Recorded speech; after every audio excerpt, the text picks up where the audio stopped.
দর্শক, আজকে আপনাদের সাথে আলোচনা করব কোমর ব্যথা। বিশেষ করে আপনারা যারা লং টাইম সিটিং জব করেন বা যত্র অটোরিকশা ব্যবহার করছেন, বাসায় যাওয়ার পরে তীব্র কোমর ব্যথা হচ্ছে, তাদের জন্য বেস্ট দুটি এক্সারসাইজ দেখিয়ে দিব যা আপনার ব্যথা কমাতে সহায়তা করবে। প্রথম যে এক্সারসাইজটা করব সেটা করার জন্য আমরা উপর হয়ে বেডে শুয়ে হাতটা যদি ব্যথাটা কোমর দিকে হয়, হাতটা আমরা শোল্ডার বরাবর এভাবে রাখবো, রেখে হাতের উপর ভর দিয়ে মাথাটা উপর দিকে সিলিং এর দিকে মাথাটা রাখবো।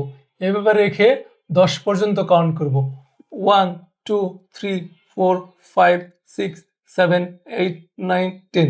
এই এক্সারসাইজটি দিনে 2 থেকে 3 বার করব। 10টি করে করলে এক সেট। দ্বিতীয় যে এক্সারসাইজটা আমরা করব সেটা করার জন্য বেডে চিত হয়ে শুয়ে পড়ব।